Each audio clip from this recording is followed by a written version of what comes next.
Okie doke. As I try not to knock over my beer. So, fam, it is Friday night. You made it through the week. Actually, this will probably come out on Sunday or Monday. So, at the time of recording this, it is Friday night. So, congratulations, you made it through the week. But, oh wow, look at that. Now it's Monday. Hopefully you made it through the weekend fully sober. Well, not fully sober because I'm holding a beer. Oh, this is going so great already. How can you tell I've been out of practice filming videos for a few months, maybe a year and a half? So, also if I'm sniffling and stuff, it's not because I've got the vid or anything like that. It's because my wife and I ended up getting just a standard head cold like 3 weeks ago. And it's just starting to clear out now, so yeah, it's ridiculous. So, welcome to the video. I'm Jeff, as always. What up?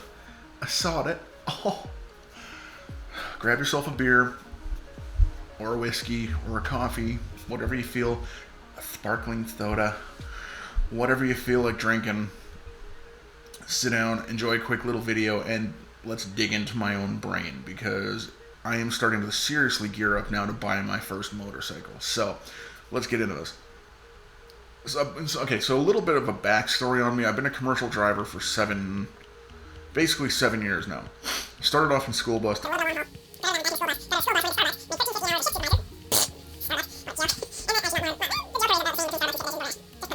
Doing skip the dishes and DoorDash, but then that just completely hosed my wife and I. And being winter, it is nearly impossible for a guy that does not have mountain experience to find a trucking company that will give him mountain experience during the winter. So that takes me to about now, so it's about a month after I got out of skip the dishes and DoorDash, because there was zero money in it. On a 12-hour shift, after I paid for my own gas, because that's how it works, you're self-employed through those companies, I made about $140 to $150 working a 12-hour day. Actually, it's closer to 13.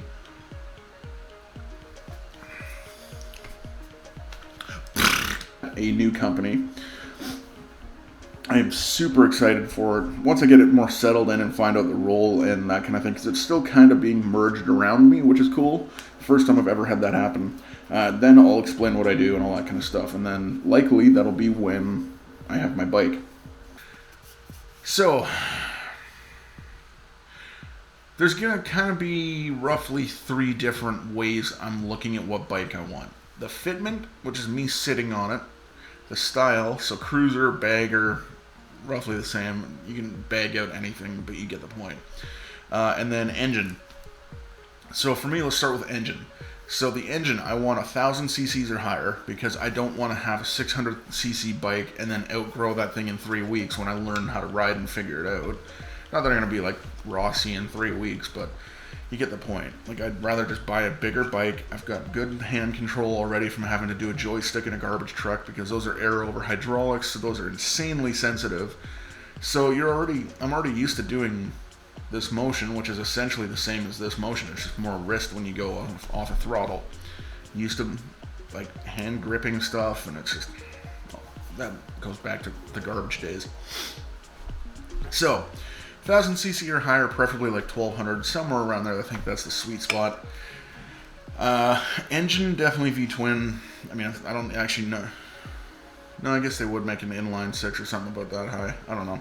I haven't looked into that side of stuff. I'm a Harley and Indian guy, so. Yeah, definitely V-twin, 1,000 plus cc. Preferably liquid cooled, which I know Harley doesn't technically do.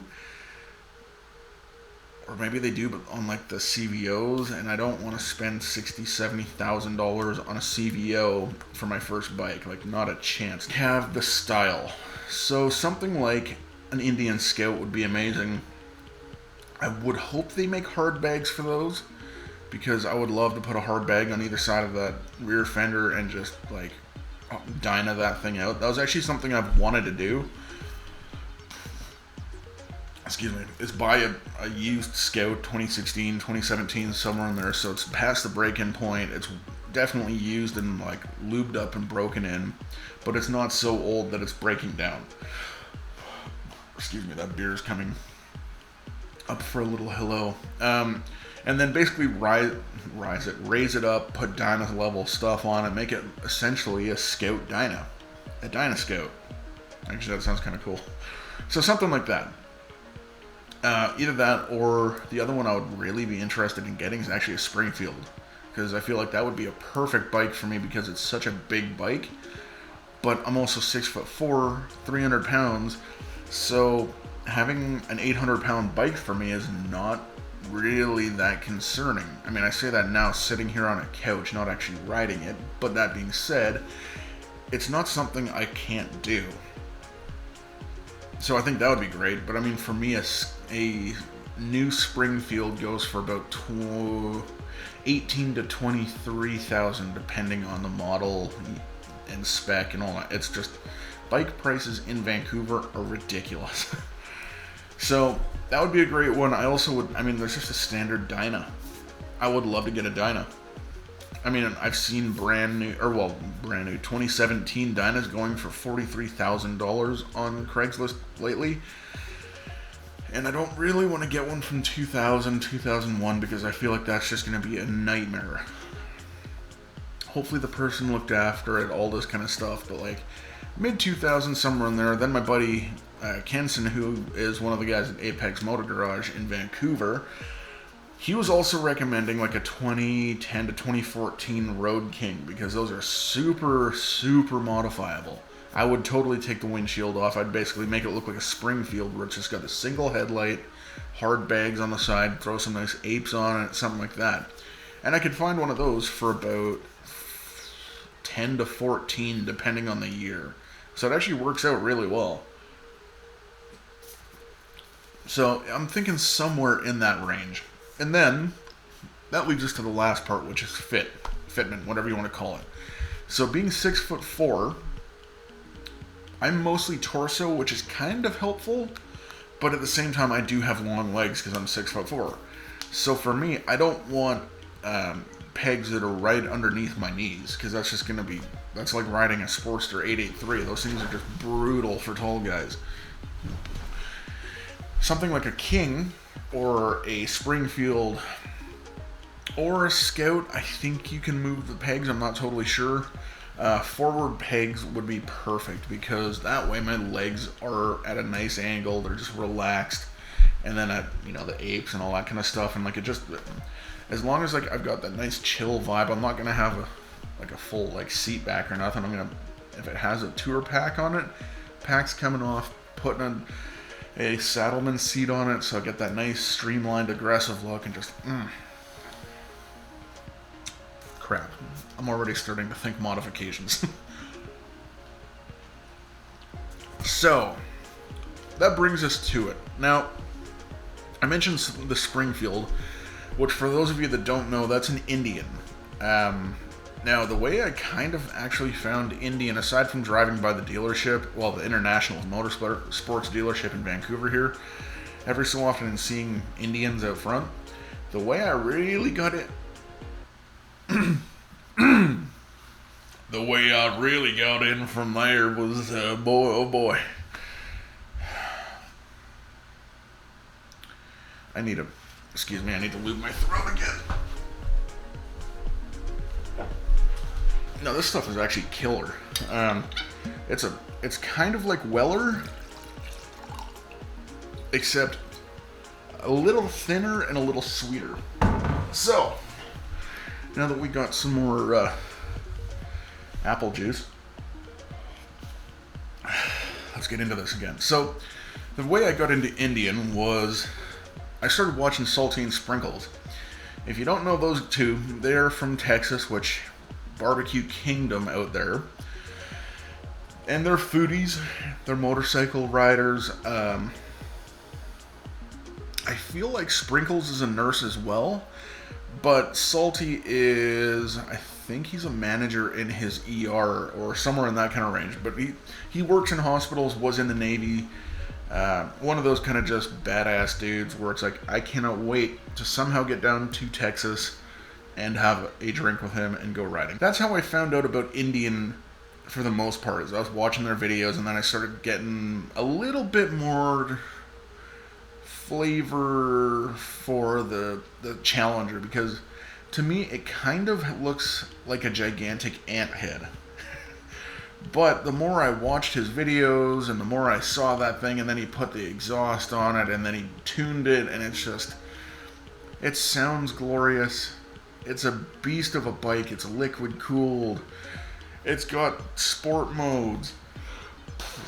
I've watched John's Moto Garage review of it, and holy crap, I tell you, that is a beast mode of a bike. I would love to have a Challenger. So yeah, anyway, then I started chatting with Salty and all that kind of stuff, and it's hilarious. The dude is just such a good guy. Like, we just sit there shooting stupid shorts back and forth on Instagram, and most days I end up spamming his inbox with probably 700 dog videos that just kill me laughing. And then he's just shooting the same stuff back, and such a good dude. So, that was my introduction to Indian.